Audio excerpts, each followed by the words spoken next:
ACMi News is now working with area veterans in producing an oral histories project. We are giving our men and women in uniform the opportunity to tell their unique story. From World War II to the present, we're looking for veterans in all branches of the U.S. military to recount their own experience serving their country and how that experience changed their lives forever.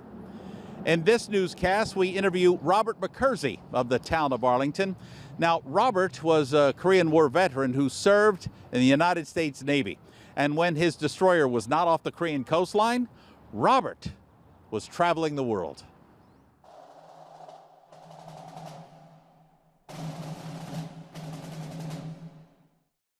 Last Saturday night I got married. Me and my wife settled down. Now me and my wife are parted. I'm gonna take another stroll downtown. It was a destroyer, a little smaller than a cruiser, USS Preston, Preston. And I just went and signed on in 1951. And I stayed on that destroyer for the full 3 years of my commitment.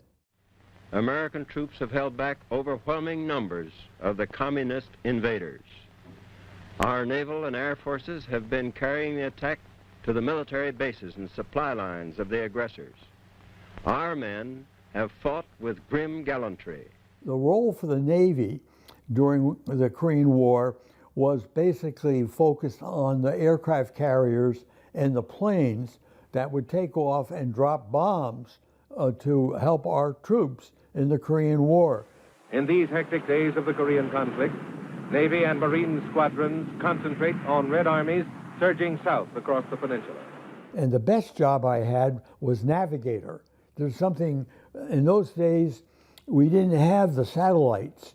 You used the sextant. You know, if you're out in the middle of the Atlantic, you're using stars.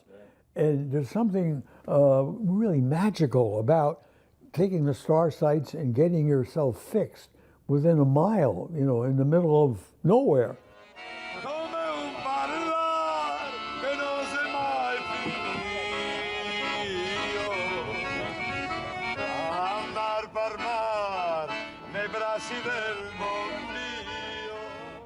I love that job. And of course, when you're coming in, like when we're going into Venice, I was the navigator getting us up the Adriatic and into the Venice Canal. So the different jobs I had were all interesting, and they were all above board. I wasn't down in the engine room.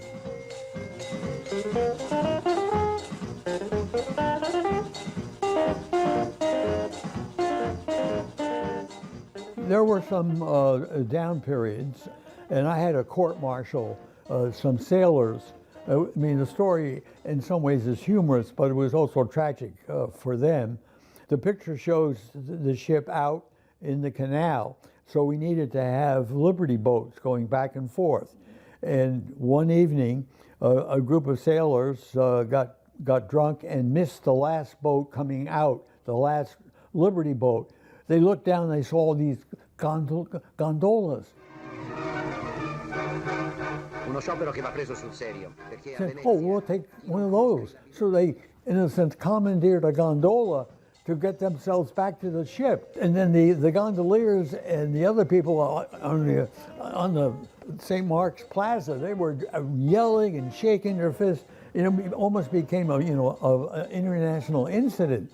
It was funny, but I had a court-martial these guys, and I can't exactly remember whether we drummed them out of the service. We certainly put them in the brig for a while. So that was a kind of a down experience. We had a shore patrol duty in Norfolk. Stop rambling, stop your gambling, stop staying out late at night. That song was very popular. In shore patrol meant you went ashore and you just were trying to keep eyes on your own guys not getting too high and so on. So you're walking the streets, and that song is just playing through all the loudspeakers. Good night, Irene. Irene, good night.